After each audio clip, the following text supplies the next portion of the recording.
Yo, what is up, everybody? Back again. Y'all already know what Nail, it is. play that shit. Oh yeah! Oh man, this man got the background. You already know, man. Get that money, man. Get that money. Take to the house. Ain't no easy money. Easy money. Well, it should be easy money, but like Look, I knock said, on wood, knock on wood. Look at the rookies we drafted. We got Dean and we got Davis. Two from Florida. It doesn't get better than that shit. yeah, put that shit up. As Ricky Bobby said, if you ain't first, You're you're last. last. Exactly. Second place is at 2.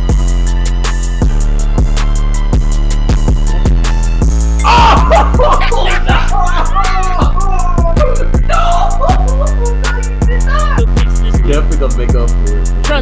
Trust me. I need a sports podcast, man. I need it.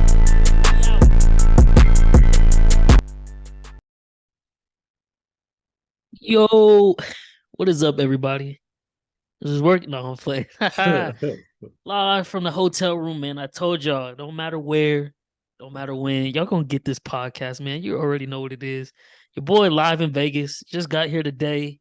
Y'all hear about my eventful day in the vlog coming next week.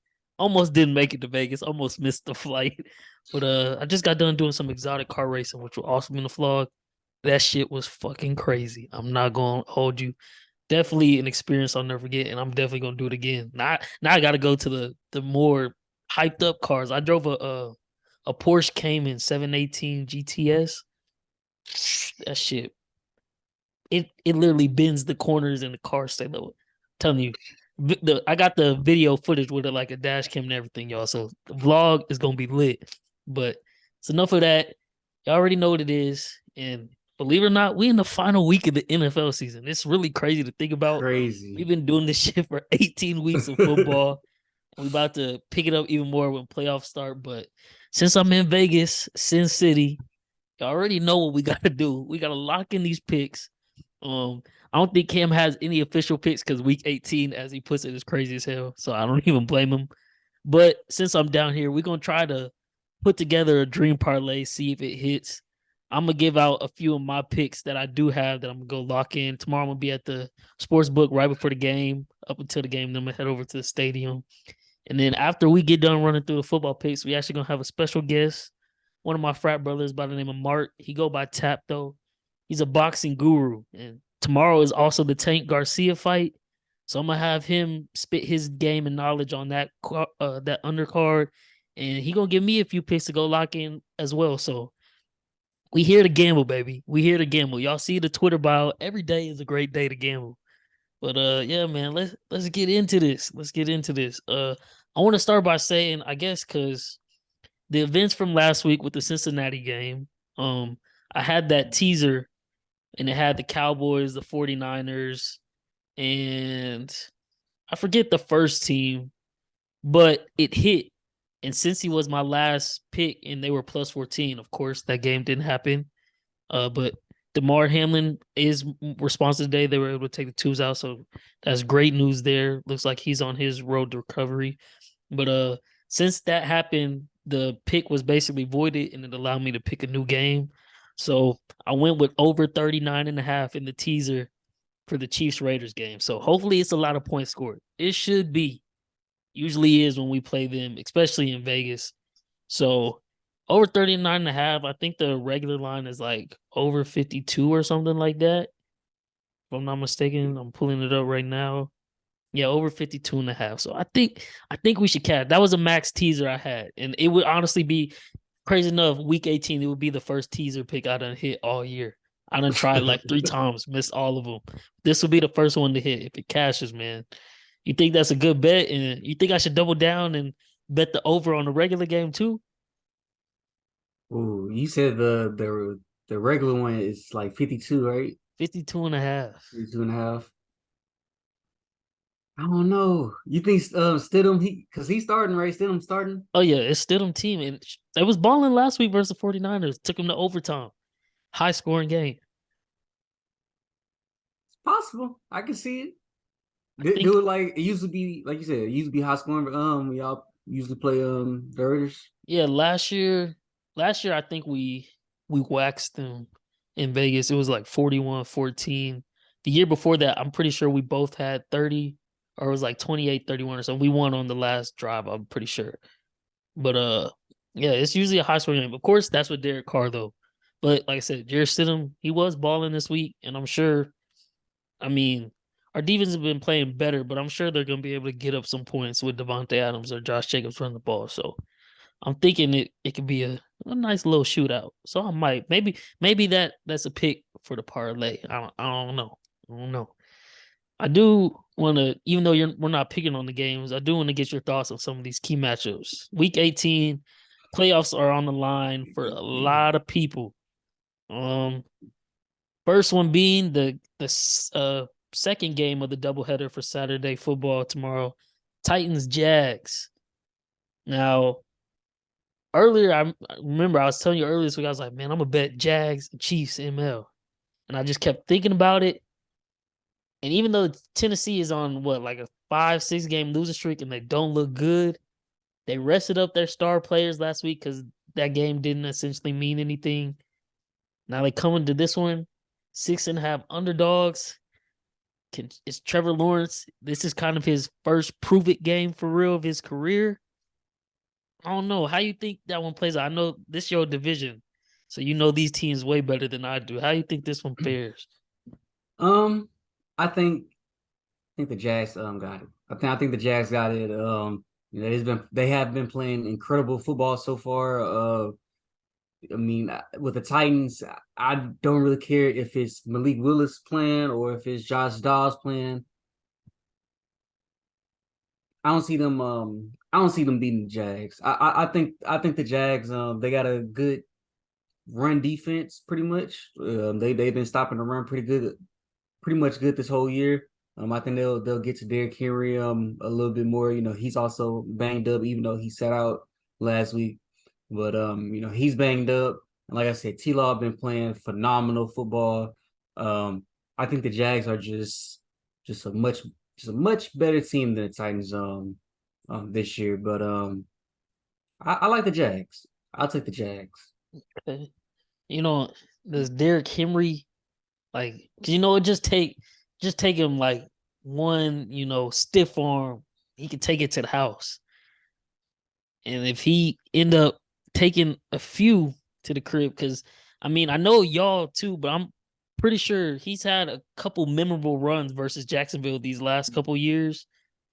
And I know I'm thinking of one from back when they had Jalen Ramsey, which isn't recent, but he's had some of those like super highlight runs, and him rested. And I think, Vrabel, it's great coach. Obviously, it's a down year, but I think Vrabel might have him ready to play. And I still want to take Jaguars, but 6.5 is steep. This is a divisional game, playoffs on the line. I think Vrabel gonna have them boys ready to play. I think they cover the plus 6.5. But Jacksonville, I think, still wins it. I think it's like a 3-point game or a 4-point game, and it's come down to like second to last or last drive type shit. But I wouldn't be surprised if Tennessee found a way to win this. Yeah. And then, although it was a good year by their standards from where they've been recently, it's kind of a failure for Jacksonville because they did all this, they came back essentially. They were down in the water, then they went on this win streak, and then to lose.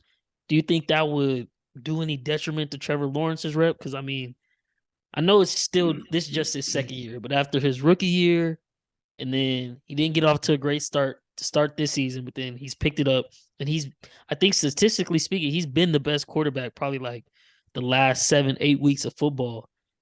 If he drops like a dud this game, does that change your thoughts on Trevor Lawrence, or what you think happens to the Jags moving forward after that? I don't think it changed my thought process over T-Law. Being with Doug, that, I mean, it's first time, them being together, so they got to get used to each other, got to get used to the offense that Dougie P got him in. So I wouldn't necessarily say like that hurts T-Law's rep. I would like to see him and Doug, I probably like another year before I can like say, okay, like it's clearly not working or something like that. But yeah, I wouldn't say that it'll hurt his rep, but Okay. Yeah, no, I don't think it would hurt his rep either. It'd just be a little disheartening because like you want to see him in a playoff moment. But at the same time, I mean, it took Herbert's in his third year now, and they're finally just now making it to the playoffs. The crazy thing is, by the way the standings are, I'm pretty sure as long as the Chargers win this weekend, which they're playing the Broncos, it's a divisional game, and the Broncos playing with house money after firing Hackett. They ain't got shit to play for, so they gonna come out and just give it they all because just cause. But I think the Chargers should still be able to win that game.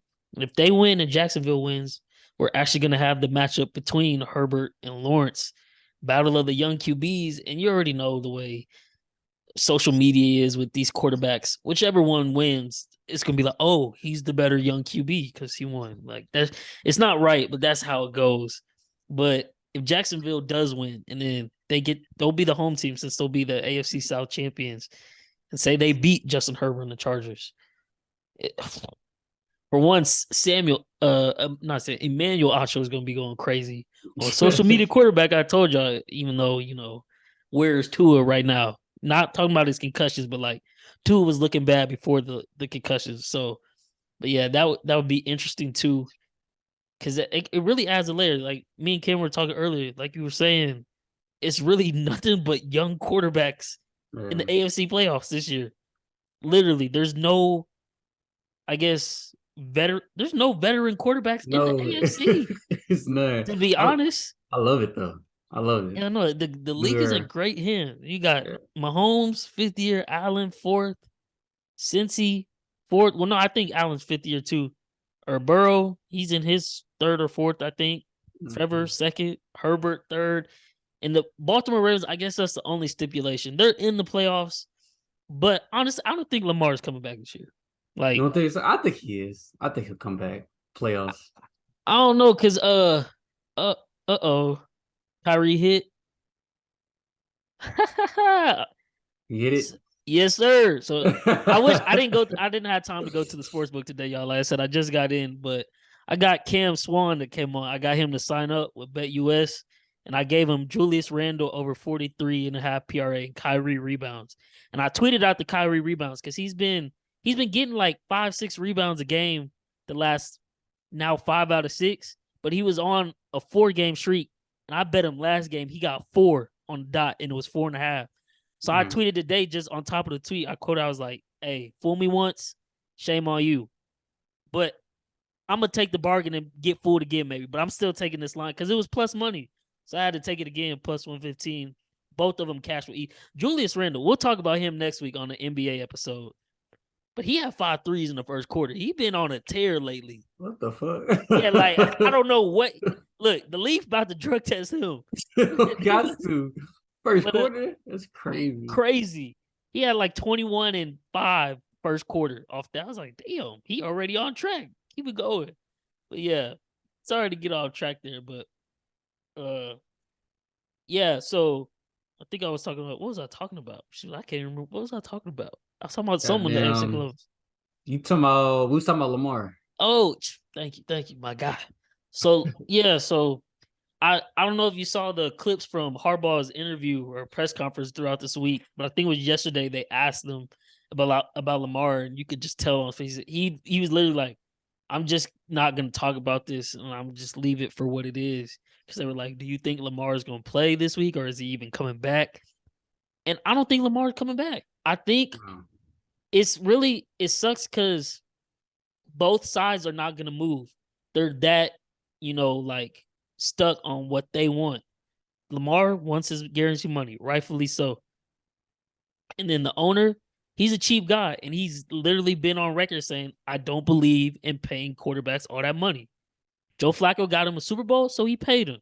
But then Joe Flacco immediately turned to what Joe Flacco really was, essentially. He had an amazing playoff run. And other than that, he's been completely average, if not below average, his whole career. Lamar hasn't brought him a Super Bowl. He's a unanimous MVP, but he hasn't brought him a Super Bowl. So he doesn't feel no type of obligation to pay him. And it sucks because the quarterback market is what it is. It's only going to get higher at this point. So hopefully they can come to terms this offseason on a trade designation or trade destination, I mean. I don't know where he would want to go or where they want to send him to if they want to, be petty and not send him to someone in the AFC because then, they would have to play them. But it's clear as day, like, I think they've won games with Huntley. Don't get me wrong. Huntley is serviceable, but they're averaging like 13 points a game. The defense has just been playing lights out, and that's not going to cut it. You can clearly see Lamar makes that offense, and without him, they look pretty pedestrian. So with his injury, I mean, if he goes out, I mean, every time you go out on the football field, it's inherently dangerous that you could get injured. I mean, look what just happened this past Monday. But, like, I don't think he has anything to prove at this point, and I don't think he wants to go out there and risk maybe making that knee injury potentially worse, and then, boom, his career over, no contract. Because they said it's a strained PCL, but for y'all who don't know about these injuries or the medical terminologies, when you strain or sprain these ligaments, it means they're partially torn. It's not like, oh, you just slightly pulled it. Like, no, these ligaments are slightly torn, and sometimes they even require minuscule surgeries in the offseason. So I think he got a strained PCL. That's his knee. That ain't nothing to play with, especially since his athleticism is a big part of who he is. I don't think he plays, and I don't blame him. Because it's like, bruh, you didn't want to pay me in the offseason. Came out, balled out to start the season. Yeah, they had a few games where they dropped him in the second half. But Lamar was still doing his thing with still nobody. They've given that man zero weapons his whole time.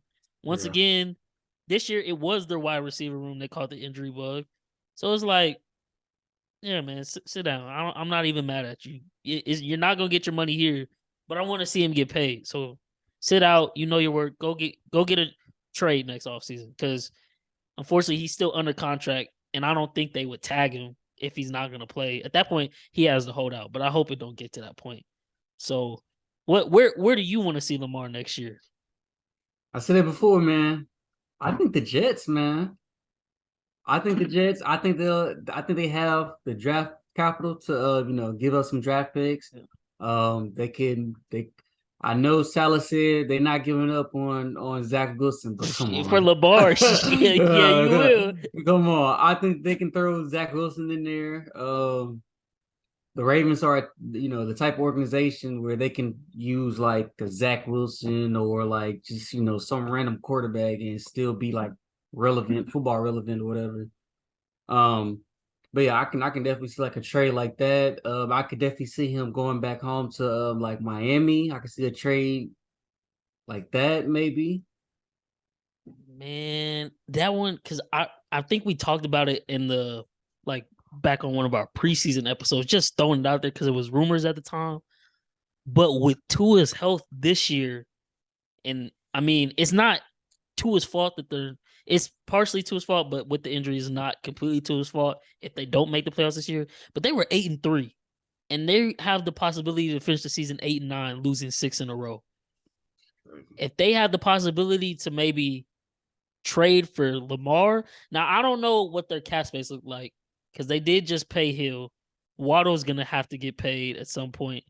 Their defense has got some nice checks on there too, or salaries on there. So I don't know cap space wise if they have the ability, but I think that could be a dark horse contender because I think Lamar low-key wants to go to Miami because that is his hometown. Shoot, Lamar with Miami, now that's crazy. That's a scary. They already speed everywhere, but that's literally speed at every. They would have the fastest people at every skill position on the offensive side of the ball at that point. Quarterback, running back, and wide receiver. And it's crazy. It's some rumors that's been coming out. I don't know how true this is, but it's rumors coming out. They said the owner is very unhappy if they don't make the playoffs. He says everybody's job is on the line, including McDaniel.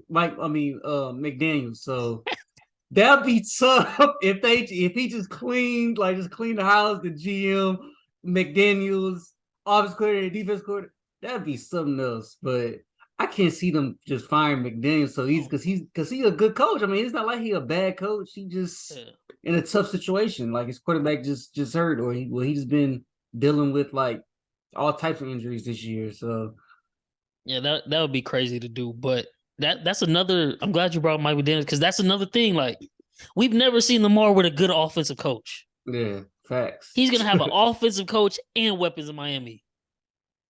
There's no telling what he's gonna do. Like sky is literally the limit at this. Like this man was unanimous MVP with that roster in Baltimore. You pair him with Tyreek, just imagine shotgun, Raheem Mostert behind him, motion in Tyreek, fake RPO Mostert, Tyreek on the sweep. The defense got to focus on that, and then just to really fuck with people, have Waddle come around on a double reverse, and they defense won't know what to do. That and Mike McDaniel, boy. I don't want to see it because that could be an AFC powerhouse, but I low-key want to see it because that would be some exciting football, and I'd be happy to see that'd be the perfect Lamar situation after what he's been through throughout his tenure with Baltimore. So I definitely would not be mad at that. But yeah, it's gonna be a crazy offseason for quarterbacks because now, I mean, Derek Carr is available. I don't know how many people really want him, and then the way Stidham played this last week, and if he played well this week going in, it's kind of like that's going to be low-key bad for Derek Carr because he's been playing horrible, and it's like, well, you can't necessarily blame it on the coach. If Stidham, who's a nobody, is coming in and balling with these weapons that you couldn't do anything with. But I know he'll have a market regardless, so I think it's going to be Derek Carr and Lamar that two teams are vying for, and whichever one is able to get one first, the other one would just have to take them. Yeah. Well, whichever one can get Lamar between New York and Miami, I think the Miami will go after Derek Carr if they or not Miami. Whichever one lose out will go after Derek Carr because they're gonna miss out on Lamar. But yeah, definitely a lot to look out for, man. Lamar in a Miami jersey, that would be fucking crazy. Mm-hmm. Another game, not playoff implications for one team, but playoff implications for the other. And this goes back to what I said early in the season. I'm really gonna have to like sit down, maybe find some time and just dig up all of our old stuff to do for a season recap just to see. And then I also got to go back and find our Twitter post with all our predictions. Go back and look at how we did. But Patriots Bills, the Patriots lose this game, they miss the playoffs. And I mean, at that point, Bill Belichick, his career without Tom Brady is really bad. Yeah, it's bad. And this would just further solidify that. And Josh Allen has had their number. Now, it's a 7-point line, and the Bills are obviously the better team. But I don't know how much of an emotional toll that Hamlin situation is, really weighing on it. Because obviously that was very dramatic. They had to literally end the game. Now, today, we received even more good moves. Like I said, they took the tubes out of him. He's been moving a little bit. He's been talking to his family. So he's doing a lot better. I think the doctor said there's no neurological damage from what they could find. So that's great to hear. But how are the Bills going to look on the field after all that? And, are they going to come out focused? Because really, this game is on Sunday. Tomorrow, if the Chiefs win, the Chiefs solidify the first seed because of that.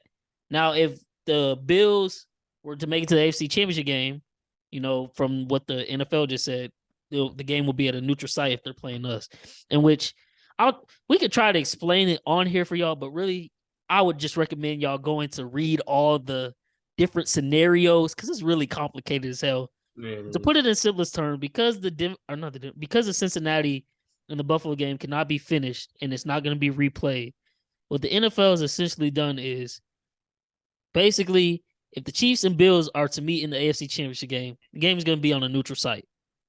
If the Bills and the Bengals meet in the AFC Championship game, the game is going to be on a neutral site. If the Bengals who play the Ravens this weekend, the Bengals on Monday, if they would have won, they would have sold up the AFC North. Now, they won't. The Ravens, if they would have lost, though, they would have been back in the tie with the Ravens, and they play the Ravens this weekend, and the Ravens could have technically won the AFC North. Now the Ravens don't have the opportunity to do that, even if the Bengals lose them this weekend. But if the Ravens win, they're gonna be playing Cincinnati again. And they would have beat Cincinnati twice, but they won't get the home field advantage. They're gonna flip a coin to see whose field is played at. I don't understand that one. But yeah, that's another scenario. I believe if we win tomorrow, and let's say if the Bengals game was played Monday and they would have won, it wouldn't have mattered for them because they cannot get first place because we'll have a better record regardless if we win tomorrow. So I want to say if we play Cincy in the AFC Championship, is back at Arrowhead as long as we win. And then it's a whole bunch of other scenarios. If we lose, Bills lose, if we both tie, it's some crazy stuff, man. Like I said, matter of fact, I'll link one of the NFL's tweets, like officially listing everything out in the description for this YouTube video, just so y'all can read up on it if you want. And I'll retweet it on the podcast page on Twitter. But yeah, it's a lot. I mean, but I can't be mad at it. The league had to do something, and it was going to be too much of a force to try to replay the game and like delay the season 1 week at this point.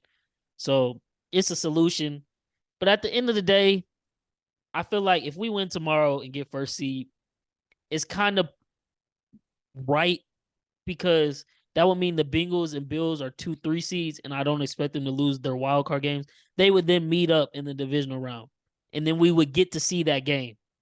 And then winner, as long as my Chiefs handle their business, winner play the Chiefs, and then boom, we get the true winner. But it's a lot of young talent in the AFC, like we say. So who knows? These playoffs could go completely opposite from what everybody's thinking. Just like last year, we had Cincy Cinderella run 3 road playoff games, knocking off Mahomes and my Chiefs in Arrowhead and going on to Super Bowl and almost winning that until Aaron Donald took over. Mm-hmm. So yeah, all that. I'm sorry, y'all. That was a little rant right there, but like that's what's been going on. We didn't film this week because of all of this, and we wanted to know some more. And then whole trip with Vegas. So now bringing it all to you now, Friday night in the episode. But back to my question: you think the Patriots are they able to maybe pull off a miracle win with all this that's been going on and sneak into the playoffs? Or you think Josh Allen finna kill him again? They're gonna get their ass whooped. They're gonna get their ass whooped this week. They're gonna get their ass whooped this week. I think the Bills gonna be very, very motivated to win this game for DeMar. I think they're gonna be very motivated in the playoffs to do it for DeMar. So I can't wait to see. It's gonna be a lot of emotion. Most definitely. When they play, but I think they're gonna try to do for DeMar for sure. So I think they win this game pretty easily. But we'll see. Yeah, no, I think that too. So that was gonna be one of my locks for the dream parlay. So we can pencil them in. Bills take it to the bank. So I mean, obviously, y'all, I got my Chiefs. So that's 1. Bills are 2. Let's see. Also, Mac Jones stink. Oh, yeah, Mac Jones sucks. I gotta fade him every time. This is my first time being here, first time doing this, so I don't know what exactly. Like, how on FanDuel and stuff, they be letting them parlay damn near anything and everything. It's the same thing. It's the same thing. Yeah, same thing. So could I pair up a player prop with game stuff too? I believe so. Well, look, if I can, this ain't a game with any playoff implications. Well, I guess for Minnesota it is. But I'm betting Justin Jefferson prop for sure. Oh, yeah. 194 yards and he can break Calvin Johnson's record. I don't know if he's going to get that, but he's going over a buck, especially after this past week getting locked up by Jair. So if I can parlay that, that's getting thrown in as well. But if not, I'm betting that shit straight up. So that's a pick right there. Justin Jefferson over however many yards it is. The prop ain't even up. But whatever it is, he's over it. Trust me. I think he gonna go off, which sucks. Oh, go ahead. My bad. But that's crazy that line is at -6 because the Bears don't even have Justin Fields this game. And he's really the only person he's literally the only reason why they be putting points up on the board. Because he does everything. If you watch a Bears game, bro, Justin Fields does everything for that team. Literally everything. He obviously can't do nothing on the defensive side, but he puts points up by himself literally every week for the Bears. So that line being at -6, I personally think the Vikings they definitely pissed off from what happened last week. They got embarrassed last week versus Green Bay. I think they're gonna come out this week and open up a can of whoop ass on the Bears. So Yeah, I'm not mad. Throw it in the parlay, man. We trying to go for gold, man. Look, I like it. Everything you just said, I believe in it. So, and if Justin Jefferson go off, more power to it. The sad part is he gonna go crazy this weekend, and y'all, we didn't tell y'all yet, but we lost our fantasy championship game last week because players like that. Justin Jefferson had 2 points, y'all. 1 catch from 15 yards, I think it was. The Giants put up 40 plus. Saquon had 7 points. The Lions put up 40 plus. Amon-Ra St. Brown had he didn't have a touchdown. Jared Goff was throwing touchdowns to tight end 3, but not Amon-Ra St. Brown. And then what else? What else went wrong? Michael Gallup didn't do nothing. We put KJ Osborne on the bench because we thinking he not gonna do nothing. He had 18. We could have input him for Jefferson. Yeah. We were gonna put McCole in, then McCole came out late in the week. He's not playing again. So we picked up Jacoby Myers. Jacoby Myers did his thing, but he was looking bad too. He got a touchdown in late, and it made the score look better than what it was. But yeah, man, what started off with a game we were projected to win quickly went south with those 12 o'clock games. And yeah, we took an L. First year, so we can't be mad at it. We'll be back again next year for sure, but for sure. We got robbed. Like, our players picked the worst weekend to have their worst performance.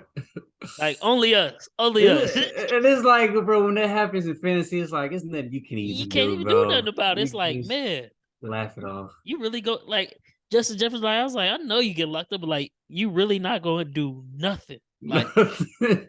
Even when Darius Slay locked him up early in the year, he still had, I think, 4 or so catches for some yards. I'm like, you're not going to do 1 catch. 50. I think that's the worst game of his career so far. Oh, it had to be. Bruh. And I for sure thought he was going to bounce back when Jair started grittying in the first quarter off of 8 completion. I was like, okay, he going to turn up. He did not turn up, man. Oh, my God. That's a painful loss. I'm going to be mad about that one until next year's start, man. We got to avenge that one for sure. For sure. Another one, we were just talking about this one. Jets, Dolphins. Jets, I mean, they are officially eliminated. They really got eliminated that week they lost to the Patriots, and Salah got up there and was like, I promise you we'll see them again. And then they benched Zach Wilson, I think, 3 more times since that press conference and lost all their games. So they're out of it. But Miami, I guess they're going to go with, I don't know if Teddy Bridgewater's going to be able to play. He broke his thumb or something. Yeah, he got rid of something. So I think he's not listed out just yet. But if not him, it's Skylar Thompson, who we were a big preseason fan of. But NFL, real shit, way different. I mean, this Miami last chance. Like you said, owner ready to blow some stuff up if they don't, because this would literally be the 3rd year in a row Miami was in the playoffs. They get to the end of the year, it gets cold, they go on the road, they lose games, then they fall out of the playoffs. And especially this year to be 8-3 and really vying for not only first place in the AFC East, but first place in the AFC period. They could have did that if they would have won a couple more of these games and beat the Bills, because they would have swept the Bills if they'd won. To now 6 games in a row and potentially out the playoffs. And I get it. Yeah, Tua got hurt. But like I said, back when they started that 3-game road series, I think with the Chargers, 49ers, and Buffalo, I was like, this is going to be a tough-ass stretch. And they're going to end it off playing in a cold-ass game versus Buffalo where Tua has never won. He's never won a game where it's under 40 degrees. I was like, watch. This is going to be the real test. And they lost all 3 of those games. And that's with a healthy Tua. And then 10 on the season, and they just kept losing. Yeah, it looks real bad, Miami. But they have a chance tomorrow to I don't know what their exact playoff scenario is. But let's see. Right now, yeah, if they win and I think New England loses. Well, no, if they beat New England. Well, no, they just lost to New England, huh? So they split. Yeah. So I think for them, it's they need to win and New England has to lose. But New England should lose to Buffalo, I'm thinking. Mm-hmm. So if they win, they can still squeak in. And then, people are going to be trying to rush Tua back, but Tua really should not play that wild card game. So if they win, that's going to be a big topic all that whole week, whether Tua's playing or not. But realistically, with everything that's going on in the NFL right now, even though Hamlin wasn't a head injury, but Tua's health, and then that, Tua should not play that game. Something tells me if they win tomorrow or Sunday and they make the playoffs, Tua's going to play that wild card game. And then if he gets hit the wrong way and gets concussed again and his career's basically over, boy, league might get shut down. It might, bro. It literally might. This shit that would be crazy, but they're technically still their playoff hopes are alive. You think they can pull a win versus that? Because that Jets defense is still tough. And if I know something about teams who've been eliminated going into the last game of the season, they go down swinging because they ain't got shit to lose. I think they're going to send everything they got at whoever back there at quarterback. So I think it's going to be a tough game for Miami's offense. You think they can still pull it off?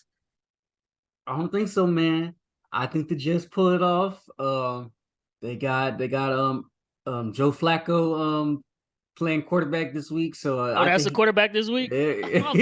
Quarterback this week. Bro, I don't know what Salah got going on over there. I don't know what he got going on. But I think he gonna let his kahunas hang a little bit, and I think he gonna get the I think he'll get the dub this week. So I got the Jets, man. I got the Jets over the Dolphins. It's gonna be a good one. It's gonna be a fun game. Okay.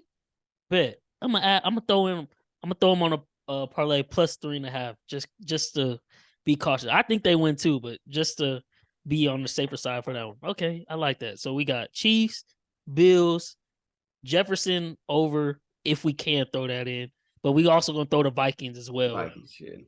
And then Jets plus 3.5. Okay. We don't got to talk about this too much, but I just wanted to hear your opinion on this bet. Do y'all sell this game this weekend? Because the first pick is on the line. Bro, let me tell you, bro. Let me tell you. We've been embracing the suck for the whole year this year. But this game has to be it literally has to be a must lose. Like, we have to come out here and we have to lose this game. But the thing is, I feel like the Colts are trying to lose this game also to get a good pick. So it's gonna be a ass off. But I feel like Lovie Smith thinks he can save his job. So he gonna be out here trying hard. You got Pep Helmson, our office coordinator. He gonna be trying to save his job, so he gonna be trying hard. And we got Davis Mills. He trying to still prove that he's a starting quarterback in his league, which he's not. He gonna be out there try hard. So it's gonna be a lot of try hard. I can just feel that we about to come out and we about to win this game in Chicago. About to lose that game, and we gonna end up with the second pick. I can already see it. I can literally just picture it. But it's crazy because if we want to lose this game, all we have to do is just start Jeff Driscoll because he can't throw the ball. That's it. The whole game is just play Jeff Driscoll. So I don't know. It's gonna be very interesting. I hope we lose this game, but like I said, I think the Colts are trying to lose this game also. So imagine if it ends in another tie. Oh my god! If it ends in a tie, does that mean y'all keep first pick? I believe so. Yeah, we should keep it. Okay, now, bro, y'all will be the first. No team's ever tied twice in the season. Y'all will be the first because I think they were finna tie with Minnesota, and they would have been the first team to have 2 ties at that point. Minnesota won on the walk off. Man, that'd be crazy. I guess on the bright side, because I asked because I've been seeing the Lovey interviews, and he's like, why would we not go out there and try to win? Like, bro, bro. Like, you've been losing all season. You go try to win this one, but if y'all lose and Chicago doesn't win first pick, luckily they don't need Bryce Young. Now, will y'all be stupid still? Because I remember what you were telling me, how we had a little birdie. We got some, we Houston boys. We got some insider info. Inside. Yes, the Texans are looking at Bryce Young and CJ Stroud, but they wouldn't mind Will Levis. Now, if they pick that garbage ass prototypical quarterback, y'all gonna be in hell for the next 5 years at least. Gonna piss me off. It's gonna piss me off because he's the next Josh Allen. No, he's not. No, he's not. He's not the next Josh Allen. He is not mobile at all whatsoever. Like, bro, if Texas management and personnel watched that Sugar Bowl with Alabama and watched Stroud in the playoff game this past week, there's no way they walked out of that thinking if either one of them are on the board wherever we pick, we're not picking one of them over Will Levis garbage ass. But you know how it'll be. Well, he's just, he's a very pro style quarterback. He can stay in the pocket and sling it. And he has great decision making.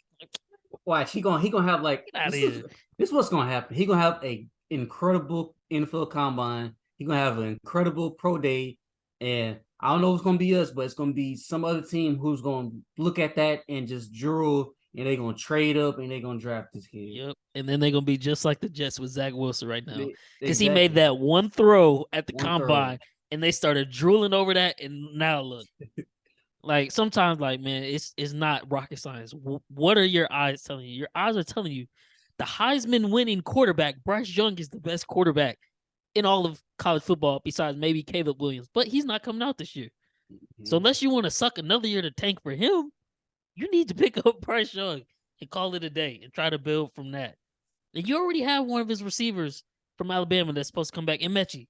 So that's already a certified connection right there. You see how that's worked out for Jamar. Yeah, that's what I'm saying. And Burrow. Tua and Waddle. Like, you get the dude, his college teammate, it usually works.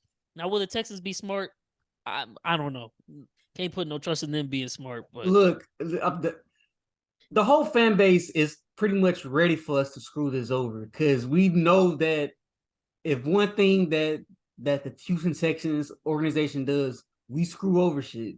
For like, no matter who's in the front office, no matter who's the owner, we screw over draft picks. Everybody, bro. We screw over. Now, I trust Nick Caserio. I know he's a Patriots guy, and the history of them drafting, like smaller quarterbacks aren't good because they don't ever draft smaller quarterbacks. Where they always draft like a typical like Tom Brady type of guy, whatever, a pocket passer. But I trust Nick Caserio. I hope he actually sees that the league is changing.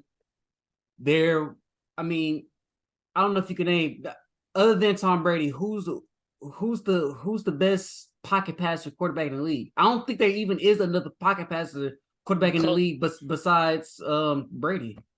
Yeah, and I hate to say it, but the closest thing to him right now is Burrow.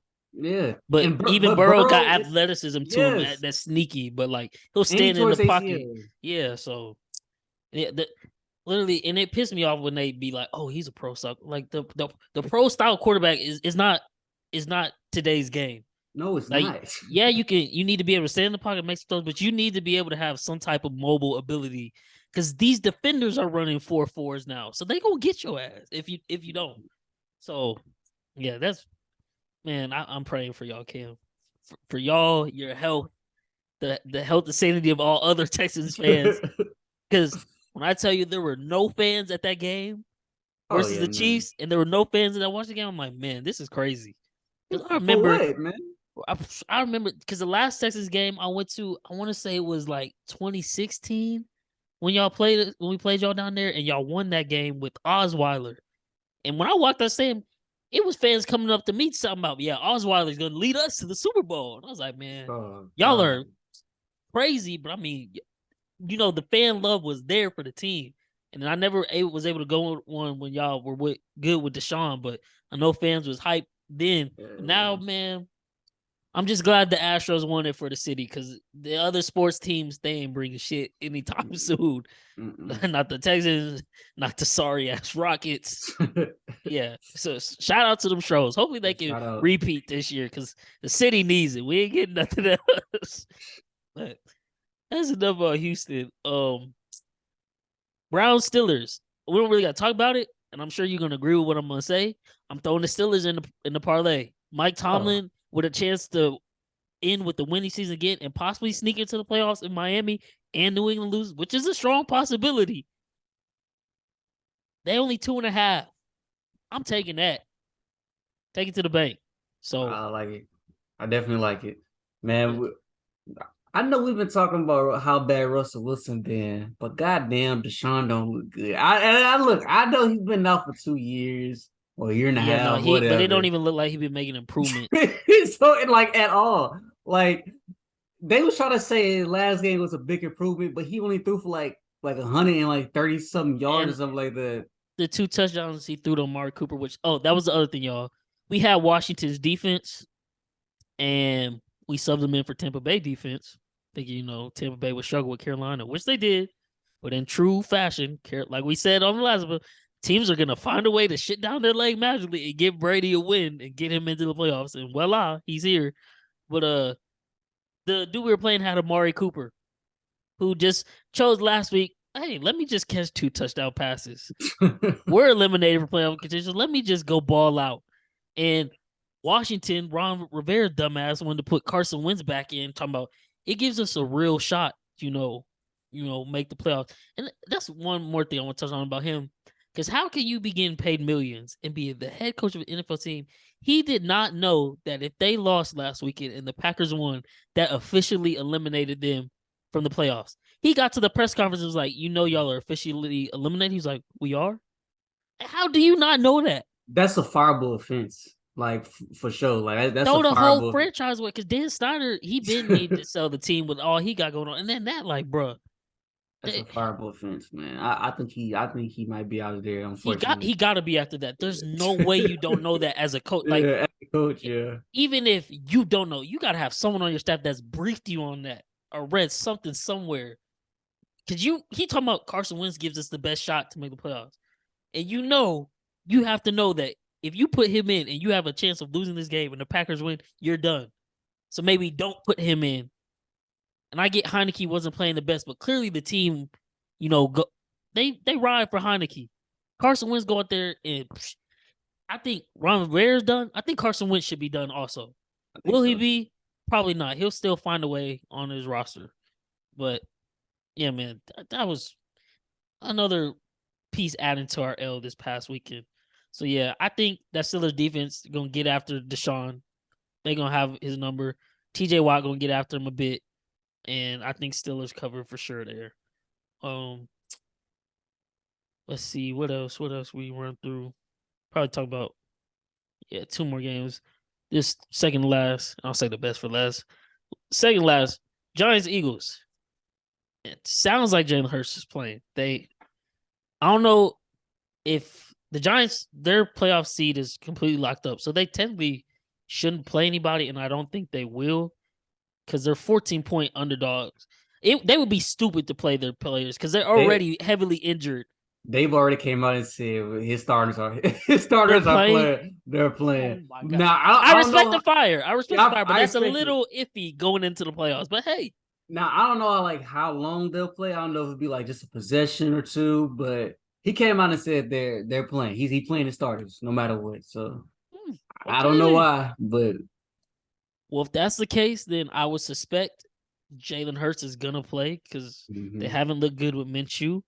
But Jalen Hurts hasn't played in 3 weeks, and the last game he played was his worst game of the season, his first bad game of the season because he threw 2 picks. I mean, they say his shoulder's good, and I know he's probably one of the toughest players in the league. But I mean, I wouldn't be surprised if he's got a little rust because he's been out for 3 weeks of NFL football. The Eagles slip up and lose this and fall all the way to the 5 seed because the Cowboys win. And then they got to go to Tampa Bay and then potentially lose first round, one and done. Man, I'm going to hate it for Jalen Hurts because he's had such a great season, but they lose their first playoff game, no matter where it is. People are gonna be saying, "Oh, he's not a franchise quarterback," even though clearly he's proved that this year. He was the MVP favorite before he got hurt and had to sit out. Even though I don't necessarily agree with that, but he was there. Like there was a strong argument for him to be the MVP. You think the Eagles pull it out if he plays? And I guess since the Giants are playing their starters, or you think that game kind of goes down to the wire and Giants might be able to pull it off? I think they'll win, but I think it will be a closer game because, like you said, obviously he's been out for a good little minute, so he's gonna have to knock some rest out. But I still believe that the Philadelphia Eagles are a much better team than the New York Giants. We're gonna see that Eagles offense back to his normal self because obviously Hurts what he does on the run game in the run game is very much different than Minshew obviously, and I think they'll win this game. It could be close depending on how long those starters for the Giants play. I doubt they play the whole game, so I think the Eagles will win this though. Okay, that's fair. I think they win too because they got to solidify that first seed, especially after this season they've had. But I wouldn't. Yeah, 14 is just a steep ass cover. I don't think they'll cover that. Maybe they will, but I don't think they will. But I think they win as well. Because the cover's so steep, I don't even know. I mean, it's a big ass parlay, so it really don't matter. I probably still might throw the Eagles in. But last game on the slate, man. I already know what it is. And I'm gonna bet something from this game. It's not the bad man. But Detroit's run defense is so terrible. I'm betting on Aaron Jones and AJ Dillon. I'm gonna bet on their rushing yards and I'm gonna bet on their anytime touchdowns. Because one of them is gonna hit it, if not both of them. That I think because while people want to give Aaron Rodgers credit, and I guess if we give credit to people like Tom Brady, like he's just the best leader, I guess we can give him credit this year because he got his act together and apparently he's been doing better at being a leader. But the reason they've been coming back and been playing better this last month and are on a win streak, it could potentially make the playoffs, has nothing to do with him. Yeah, he hasn't even thrown the ball for over 260 yards all year. It's the defense is playing lights out in their run game. Matt LaFleur is finally dialing up the run game again. Detroit, what was it? Was it Chicago or Jacksonville? Somebody ran for like 200 plus yards on them in the first half the other week.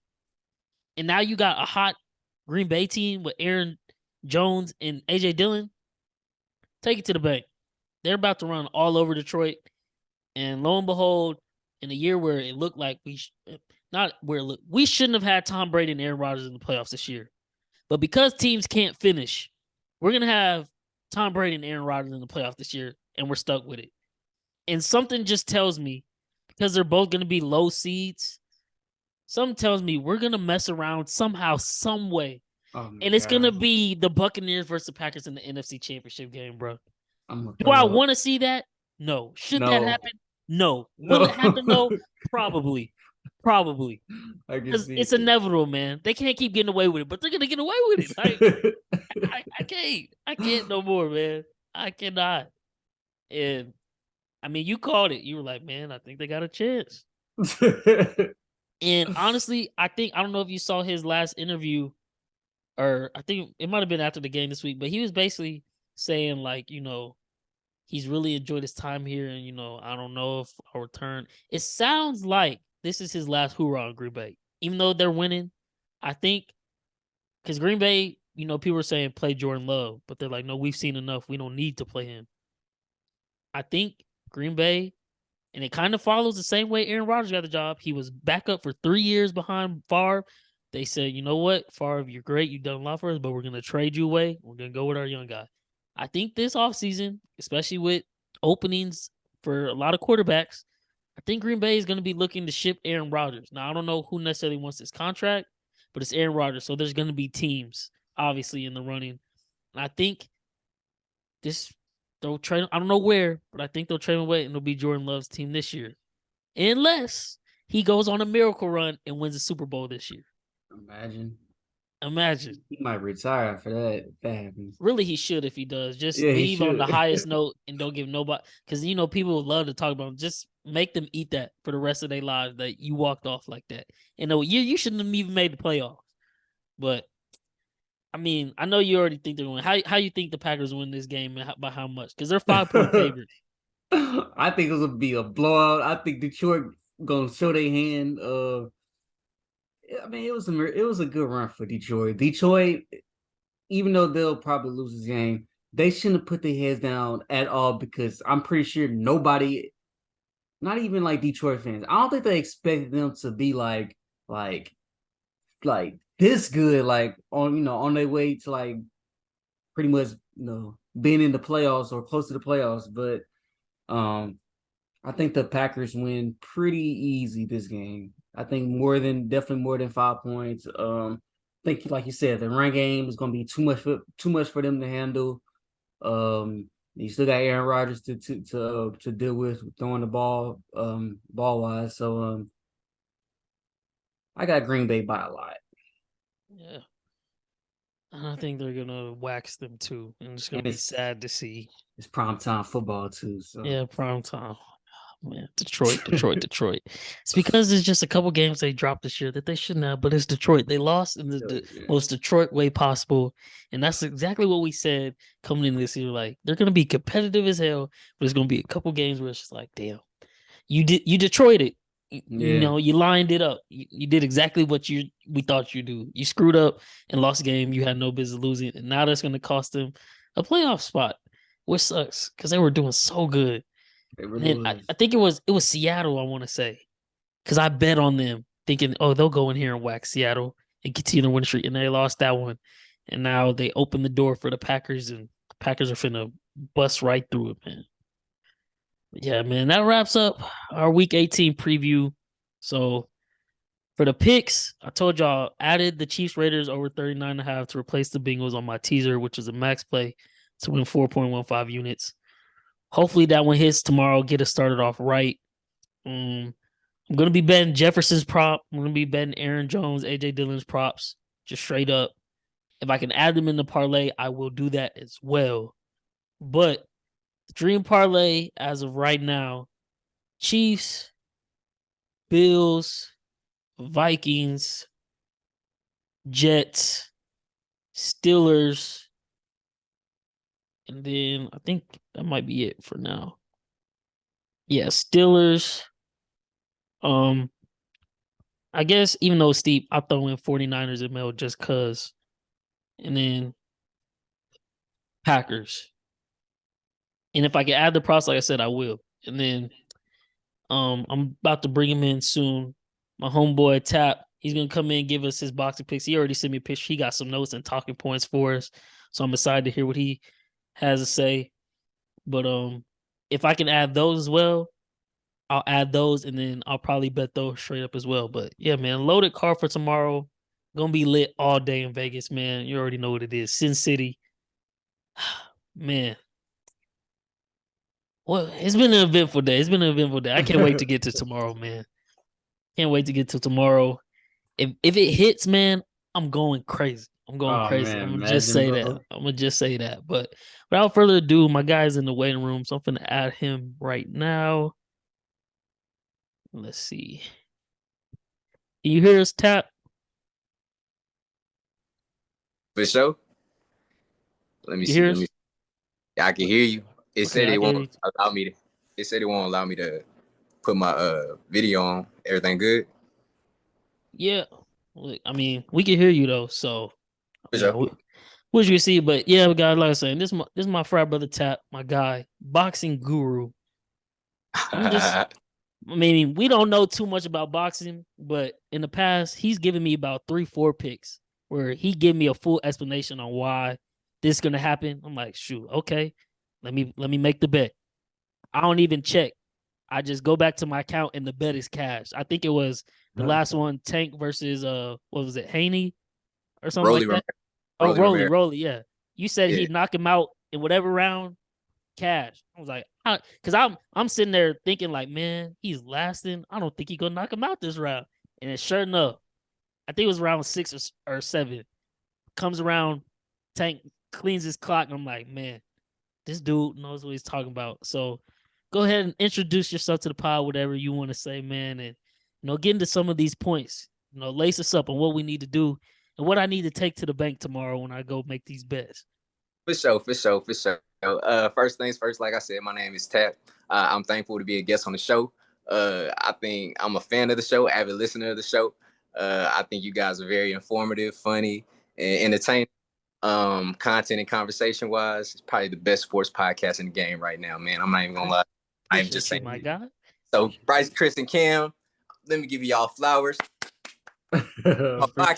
Boxing, man. This weekend we got a good card of fights in Washington D.C. happening. Headlining this card of fights will be Gervonta Tank Davis and Hector Garcia. That's a really competitive fight. I really like that fight. I think people are really sleep on that fight because they don't really know who Hector Garcia is, and they're waiting for that Ryan Garcia fight. But guys, I'm trying to tell you, it's going to be a competitive fight. Jerron Boots Ennis will be fighting some dude named Karen from East Europe. A lot of people don't know who that is, but he's a rugged fighter.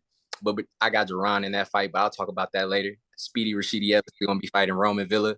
Demetrius Andrade will be fighting Damon Nicholson.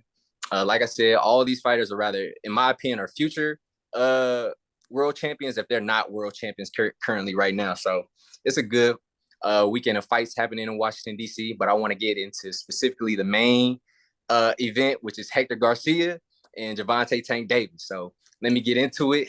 Let me give them their introductions. Hector Garcia is an undefeated fighter from the Dominican Republic. He stands at about 5 feet, 8 inches, 16 wins, 12 knockouts. He has a 69-inch arm reach. He's a good pressure fighter, throws a lot of punches. He's coming off a great performance against Chris Colbert in 2022. A lot of people had him losing that fight. Chris Colbert was a rising star in the sport, undefeated, never been put on the canvas. Came in there, clocked him out, put him on the canvas. Impressive win by Hector Luis Garcia. A lot of people did not know who he was before that fight. So just to see him coming into this fight, he's taken advantage of every single opportunity thus far. I think he's going to come to fight. So people underestimate his ability to win. Like I said, guys, don't be surprised, especially with all the controversy leading up to this fight. He takes advantage of, being the underdog because he loves those type of things. Gervonta Tank Davis, my guy, one of my favorite fighters, stands at about 5'5", 27 wins, 25 knockouts, pretty much knocked out everybody he's been in the ring with. 67-inch arm reach, undefeated from Baltimore. One punch knockout power in both hands. Like I said, to me, he's one of my favorite fighters, future Hall of Fame. There is some things I do want to say that I'm watching this fight as a fan. I'm not going to put my money on that fight specifically just because, like I said, I don't think that Tank is going to lose, but there is some things that kind of raises concerns for me that, that happened in leading up to this fight and preparation for this fight. That just kind of gives me some worries, but let's get into the advantages, honestly. The home field advantage. This fight will be happening in Washington, D.C., which is in the DMV. Gervonta Tank Davis is from Baltimore, so he does have home field advantage technically. The southpaw advantage. I know a lot of casual fans probably won't know what that means, but technically the southpaws usually have an advantage in boxing just because they have what you call a mirror reverse stance. It's kind of hard to fight somebody whose leading foot is technically right there next to your leading foot. So they're always fighting for the outside position. So southpaw advantage doesn't exist in this fight because they're both southpaws, but I think it's very important to note that Gervonta Tank Davis hasn't fought a southpaw in his last 8 fights. Jesus Marcelo was the last southpaw he fought, and that was in 2018 professionally. I don't think it's going to be much of a problem, honestly, just because Tank is a professional fighter. He's a southpaw himself. I'm pretty sure he spars southpaws all the time. Like I said, but I do think it's interesting to note the height and reach advantage is going to go to Hector Garcia. He is 5'8", 69-inch arm reach. Gervonta Tank Davis is 5'5", 67-inch arm reach. I think the power kind of leads towards Tank in that in that regard. But other than that, it's gonna be a good fight when it comes to advantages. But let me get into the controversy leading to this fight. First things first, that kind of just made me like, at first glance, you're gonna think Tank is gonna win this fight. To be honest with you, like everybody know who Tank is and what he do. You know what I'm saying? But when he came to the first face off with a black eye, like I said, maybe he tripped and fell. Maybe he hit his eye on the door or something like that. I don't really know. But, usually that means that, he's getting touched up in sparring and training. And usually you're supposed to get your sparring partners beat up. It's not supposed to happen the other way around. So that kind of had me worried at first, especially as a fan of Gervonta Tank Davis. And like I said, with Hector being the first southpaw in 8 fights, that kind of worries me too. Bro got arrested 2 weeks out from this fight. Now, like I said, he's been cleared of the allegations that were put against him, but at the same time, he got arrested. That can knock you off your focus. Gervonta Tank Davis has never lost a fight, but he has lost his belt on the scale, like due to not being disciplined, not being focused. So, getting arrested and having that much drama, like especially 2 weeks out from your fight, can definitely like deter you away from your focus. And then I think the most important thing that a lot of people are not really paying no mind, that, me as a fan, is that this is going to be his first professional fight without Floyd as his promoter, and Floyd Mayweather is not going to be in his corner as well. Now, he does have a great coach, Calvin Ford, who's a really good boxing coach. Like I said, I think he trains Gervonta really well. But at the same time, like, not having Floyd in your corner could do a lot of things. There's a long list of fighters that, that were signed to Floyd, and, after they left Floyd, it didn't go well. I think the most notable fighter is Adrian Broner. A lot of people know him for his antics, but as soon as he left Floyd's camp, bro, and tried to start his own promotional company, About Billions Promotions, it just went downhill. He got knocked out. It was just bad. Him and Floyd started beefing. It was just bad. Ishe Smith, the super former middleweight champion, after he left Floyd and tried to do his own thing, he got bad. Ashley Theophane. It's just a long list of fighters. But maybe it's something different. You know what I'm saying? Tank is acting different. He's speaking a lot more. Him being his own promoter now, he got to speak for himself. So I guess that's normal, but he's being a lot more friendlier. He's not, as standoffish as he usually is, which is what I like about him. But I don't know. Like I said, it's some things that is raising concerns for me. Those are some things that I'm gonna keep like I said, that Floyd thing makes me keep my money in my pocket, because like I said, I just kind of want to see what type of fighter he's going to be without him. We've never seen him professionally without Floyd as his promoter, at least. So that's all I have, honestly. Let me get my picks. Honestly, I think Gervonta is going to win. I'm gonna keep that. I think he only wins if he gets a knockout.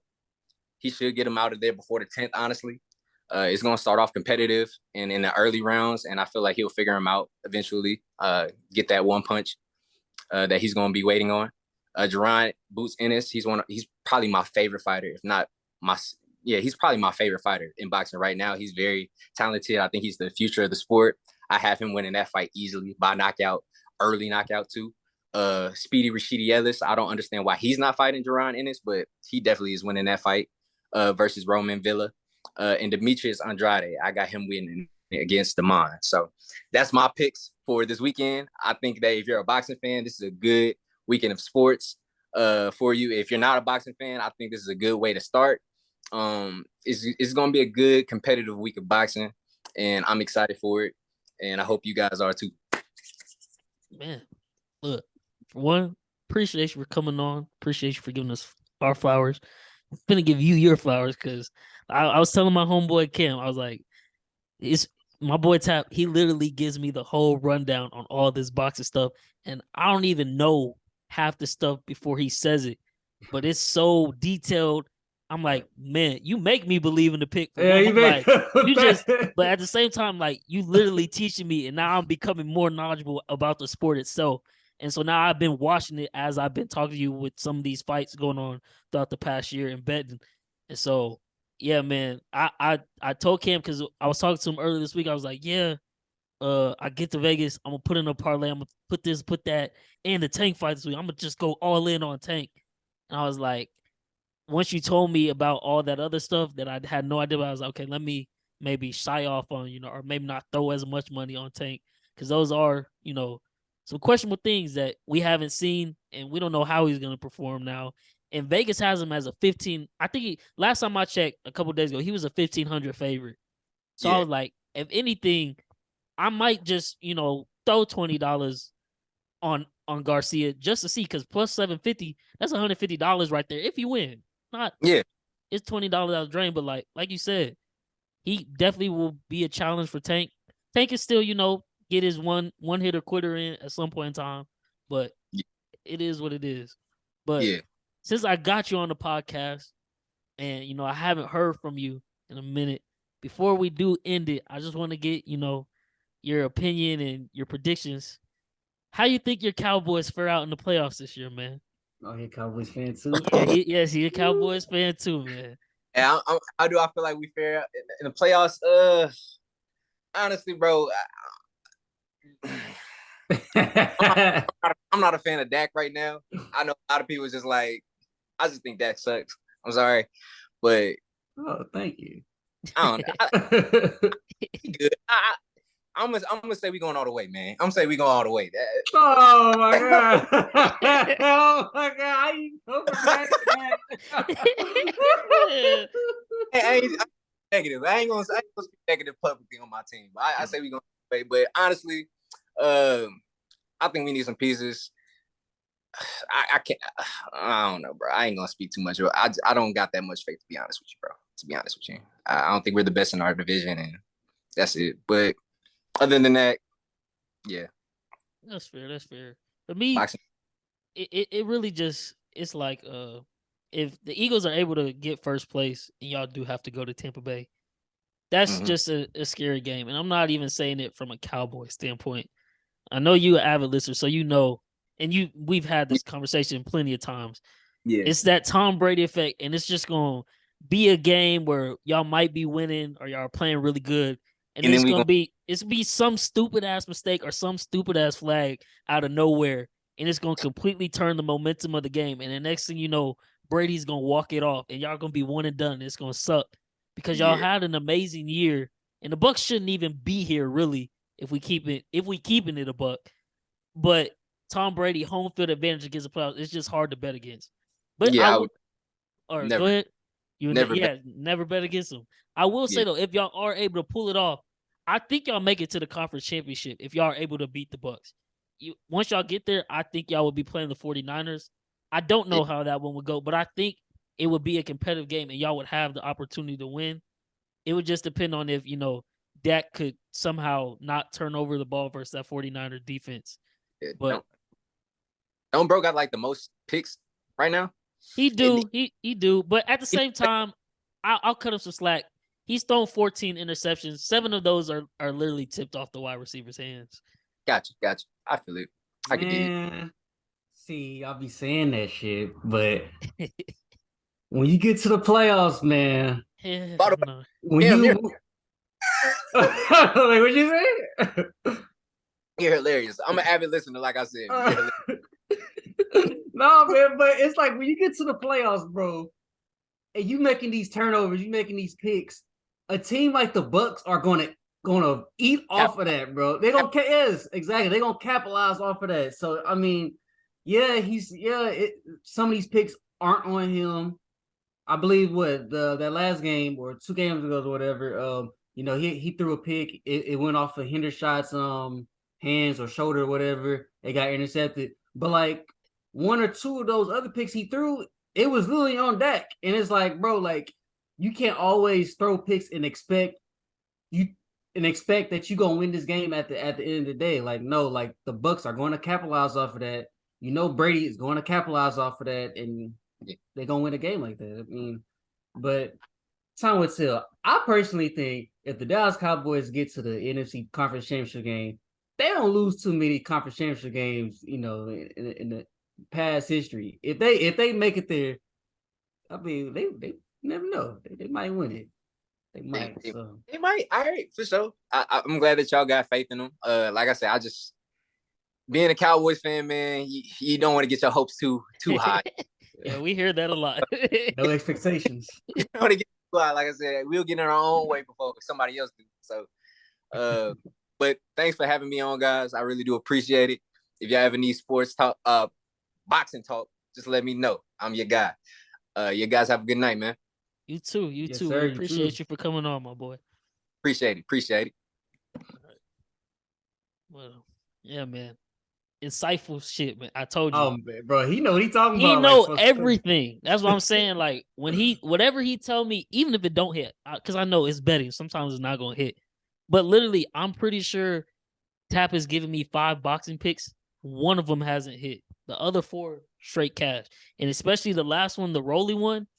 I was being a dummy. I was texting him. I'm like, man, I don't know if this one go hit. I don't see Tank knocking him out. Like he looked like he lasted.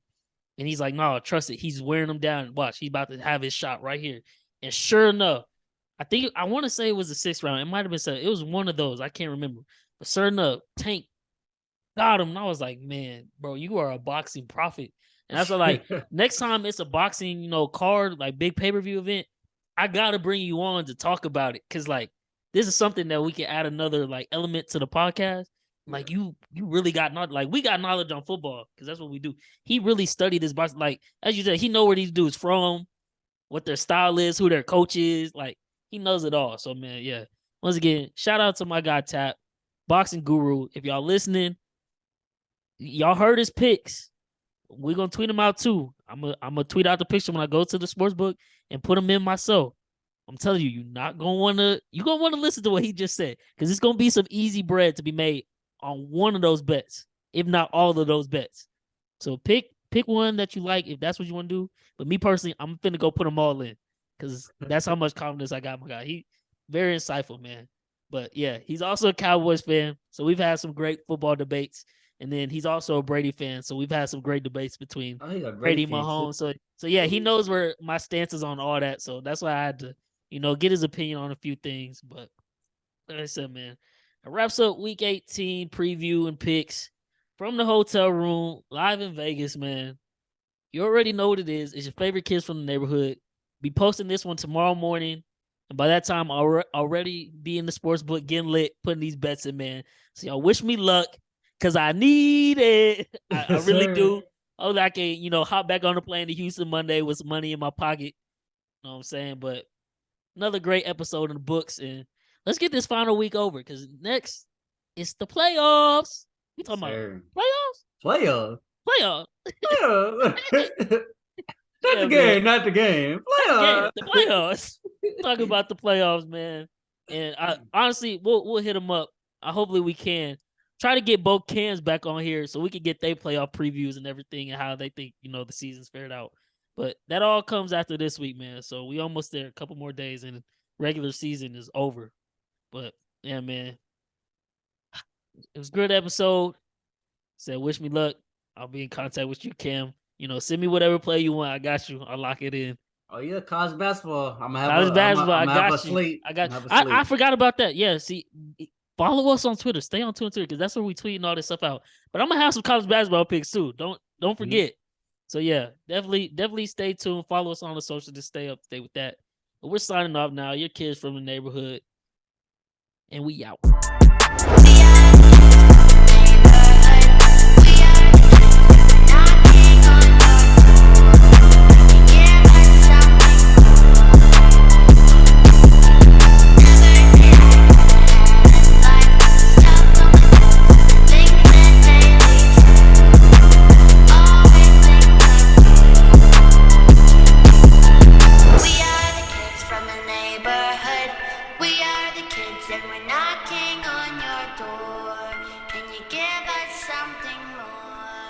I need